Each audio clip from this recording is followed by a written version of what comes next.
Hello everyone, I'm Varu Rana. I hope you guys are doing well and preparing well for our upcoming exams. जब से SBI clerk का result declare हुआ है तब से मेरे पास काफ़ी सारे इंस्टाग्राम मैसेजेस, टेलीग्राम मैसेजेस और कुछ कमेंट्स मुझे ऐसे देखने को मिले हैं और सभी के कुछ क्वेश्चंस कॉमन हैं। जैसे हमारा इतना मार्जिन है कट ऑफ से, तो क्या हमारा वेट लिस्ट में हो पाएगा कि नहीं, या फिर हमने किसी दूसरे स्टेट से अप्लाई किया था तो जो एलपीटी होती है उसका क्या लेवल रहता है, किस टाइप से होती है।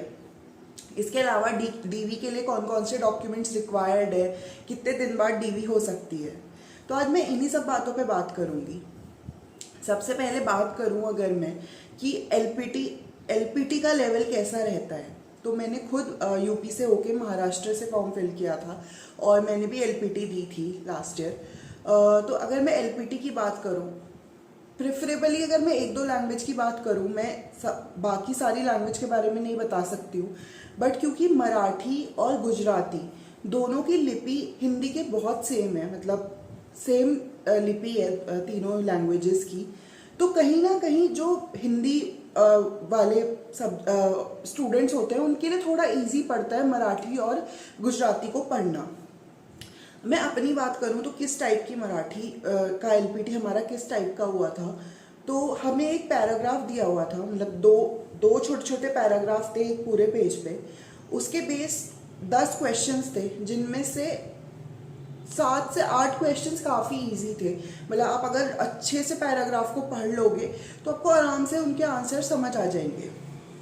2-3 क्वेश्चन थोड़ा ट्रिकी थे, मतलब उसमें थोड़ा अपनी नॉलेज के बेस पे, मतलब थोड़ा क्वेश्चन को आंसर को फ्रेम करके लिखना था। मतलब सीधे सीधे आपको उसके आंसर नहीं मिलेंगे, थोड़ा आंसर को फ्रेम करके लिखना था। तो इस टाइप के सिर्फ 10 क्वेश्चन थे, उसके लिए आपको आधे घंटे का टाइम दिया जाता है और मुझे ऐसा लगता है कि वो काफ़ी सफिशिएंट रहता है। इतना कोई बहुत हार्ड एलपीटी नहीं होती है। वो लोग आपसे मतलब मराठी या गुजराती में बात करने का भी ट्राई करेंगे, बट वो उस बेसिस पे आपको जज नहीं करेंगे।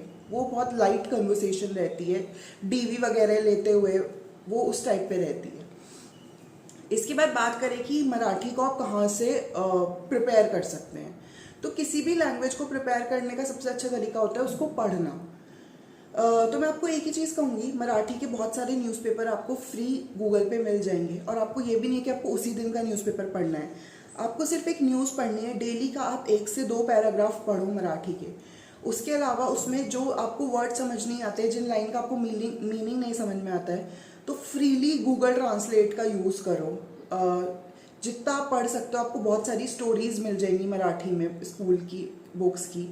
इसके अलावा आप कुछ यूट्यूब वीडियोस को भी देख सकते हो। अगर आप डालोगे यूट्यूब पे तो आपको इजीली काफ़ी वीडियोस समझ आ जाएगी।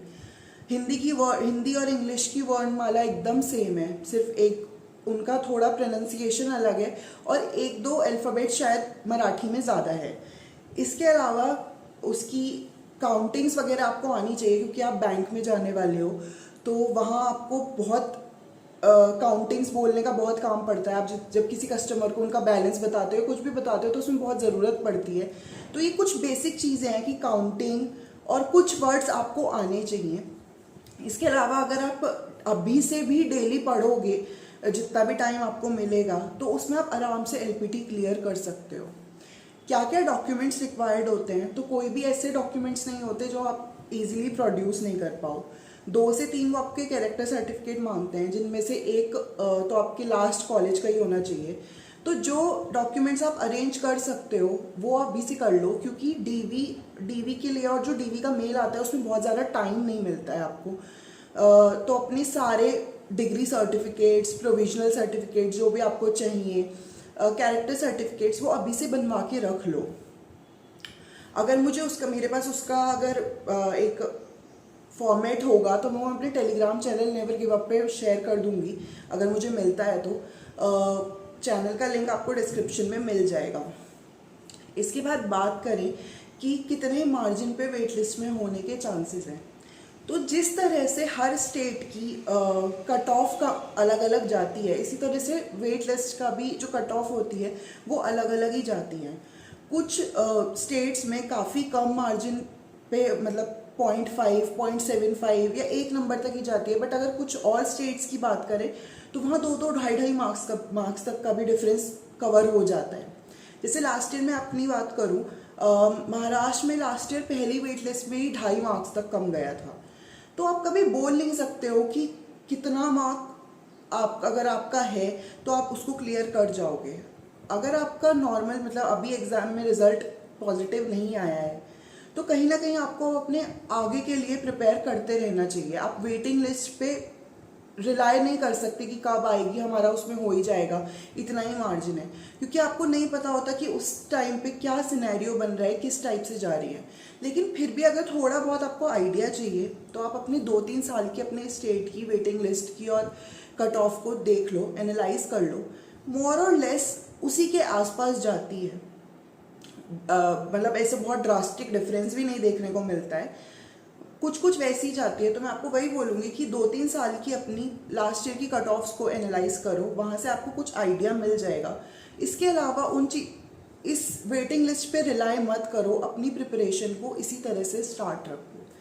बाकी इसके अलावा अगर आपको कुछ भी क्वेरी है, कुछ भी आपको मेरी हेल्प चाहिए तो आप मेरे इंस्टाग्राम अकाउंट _nevergiveup_25 पे मुझसे कनेक्ट कर सकते हो।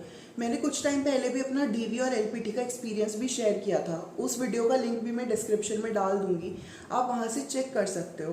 बाकी अगर आपको ये वीडियो अच्छी लगी हो, हेल्पफुल लगी हो तो उसको लाइक करना, शेयर करना, चैनल को सब्सक्राइब करना। बाकी मिलते हैं अगले वीडियो में, तब तक के लिए bye bye, have a great day ahead.